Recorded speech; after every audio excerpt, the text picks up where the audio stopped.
voltamos a falar sobre o grande acontecimento deste início de mês, a morte do terrorista Osama Bin Laden. No Oriente Médio e em países de maioria muçulmana, houve comemorações, mas também algumas críticas à ação americana. Em boa parte do mundo muçulmano, muita gente considera que Osama morreu como um mártir e que a morte deve ser vingada. No Líbano, esse homem disse que Bin Laden é um mártir para toda a nação árabe. Quem ousa chamá-lo de terrorista, disse ele, verá quem vai rir por último. Em lugares onde as pessoas sentiram na pele a violência do terror, como no Afeganistão, onde a Al-Qaeda nasceu e mantém centros de treinamento, a reação de muitos foi de alívio. Em Israel, o pai de uma vítima do ataque às Torres Gêmeas no 11 de setembro disse que não há o que celebrar. Já é tarde demais. Houve 2.989 vítimas, lamentou ele. Não dá para trazer os nossos filhos de volta. O primeiro-ministro israelense Benjamin Netanyahu ligou para dar os parabéns ao presidente americano Barack Obama e disse que celebrava a notícia junto com o povo americano. Hamas e Fatah, as duas facções políticas palestinas mais importantes e que devem assinar um acordo de paz essa semana, reagiram de maneira completamente diferente. Enquanto o líder do Hamas, Ismail Haniyeh, deu entrevista na faixa de Gaza para condenar o ataque americano e dizer que Osama morreu como um guerreiro santo árabe, um porta-voz do Fatah, que governa os palestinos na Cisjordânia, disse que a morte do terrorista será boa para a causa da paz. Em nosso estúdio em São Paulo, recebemos a professora de História Árabe e diretora do Centro de Estudos Árabes da USP, Arlene Clemestre. Professora, boa noite, obrigado pela presença da senhora no Jornal das 10. Há uma enorme confusão em vários países do Ocidente, em particular dos Estados Unidos, no que diz respeito a islamismo e terrorismo. Muita gente acha que se trata da mesma coisa. A morte de Bin Laden ajuda a separar o joio do trigo? Boa noite, André. Talvez a morte de Bin Laden, juntamente com esse fenômeno massivo que tem sido chamado de Primavera Árabe. Porque o que a Primavera Árabe mostra, por um lado, é que o radicalismo islâmico ele é muito minoritário. E a própria morte de Osama Bin Laden hoje, trazendo à tona novamente um olhar mais atento e cuidadoso a essa rede terrorista que é a Al-Qaeda, mostra que ela tem pouquíssima inserção dentro dos países árabes. Trata-se de células, inclusive aqueles grupos que têm condenado a morte de Osama Bin Laden, às vezes a condenam mais como uma condenação ao método.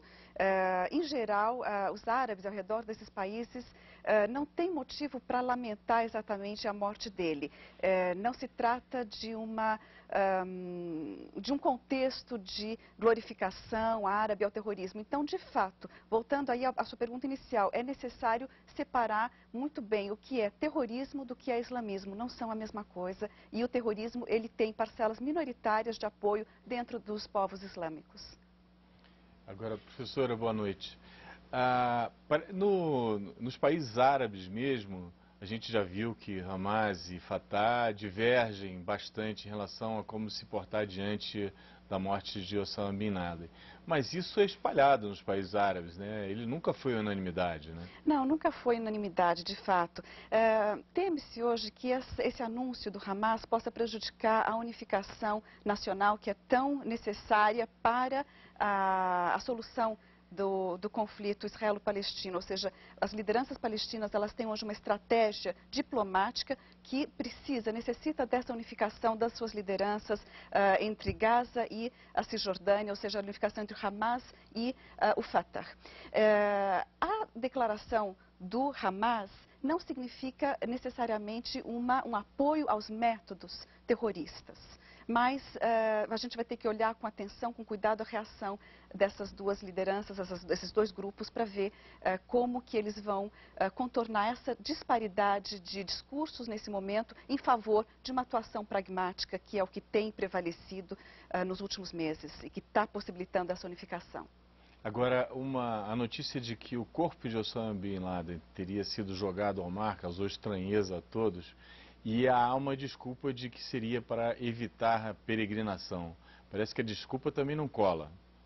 De fato, veja, A Al-Qaeda, vem de uma corrente islâmica wahhabita. O wahhabismo, que também está na origem do Estado saudita, o wahhabismo é o mais antigo fundamentalismo islâmico e ele condena, ou seja, ele não apoia na verdade, é contra a construção de túmulos e da adoração e da peregrinação a túmulos de mártires. Então, por exemplo, quando a Arábia Saudita invadiu há pouco tempo o Bahrein para aniquilar e reprimir a revolta democrática no Bahrein, a primeira coisa que suas tropas fizeram foi destruir os altares xiitas, porque os xiitas têm esse costume. Então, não há por que acreditar, pensar que enterrar Osama Bin Laden fosse criar um mito de um mártir em um local de peregrinação. Não, o wahhabismo é contra isso. Então, tem muita história mal contada nesse corpo lançado ao mar, inclusive nas suas causas.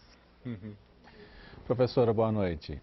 Bom, a senhora falou que os radicais dentro do islamismo são grupos pequenos, minoritários aí. Agora eles são os mais violentos, são os que aparecem mais.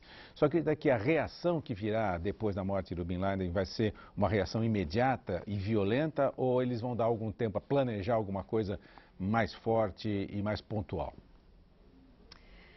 Veja, a Al-Qaeda não funciona como uma organização. Trata-se de células terroristas subterrâneas, clandestinas, espalhadas ao redor de diversos países, sem uma união de comando, digamos assim. Não é uma organização dessa forma. E espera-se, sim, que, infelizmente, possa haver uma retaliação, uma espécie de vingança, que assuma uma característica de pequenos atentados também espalhados e dispersos. Analistas, e não sou eu que digo, mas analistas da Al-Qaeda são aqueles que nesse momento estão dizendo que não acreditam numa grande ação, uma ação de grande porte, como foi o atentado de 11 de setembro de 2001. Professora, Barack Obama ganhou o Prêmio Nobel da Paz, entre outras razões, porque buscou uma aproximação com o islamismo, uma atitude de maior respeito. Hoje, Barack Obama é incensado como herói por ter conduzido a operação que resultou na morte de Bin Laden. Que avaliação a senhora faz da interlocução ou do papel histórico que Barack Obama assumiu para si, buscando exatamente esse redesenho, essa requalificação, tanto do mundo árabe quanto do islamismo, perante o cidadão americano comum? Veja, de fato, a mudança no discurso norte-americano a partir da posse de Barack Obama teve um valor simbólico muito importante. A gente precisa ver agora e estar atento para quais serão os próximos passos, porque o que se espera dentro dos países islâmicos e do Oriente Médio é que a morte, portanto, de Osama Bin Laden seja seguido da retirada norte-americana do Afeganistão, do Iraque, finalmente, também do Paquistão, onde eles têm uma presença hoje forte. Então, se não houver uma mudança histórica, uma mudança no cenário mais amplo, dificilmente Obama vai conseguir vingar a sua imagem como essa pessoa que trouxe, no lugar da ideia de choque de civilizações, o diálogo com o islamismo. Apesar dele ter mudado um enfoque já e de ter representado já uma tentativa de mudança, uma tentativa que é simbolicamente importante, mas uma mudança de fato e um combate de fato ao terrorismo a partir de agora depende sim de uma consequência em relação a esse ato que a gente vê hoje, ou seja, a retirada norte-americana da região, por um lado, em segundo lugar, muito importante, a resolução do conflito árabe-palestino. Isso é fundamental. Muito obrigado, professora Arlene. Muito obrigada.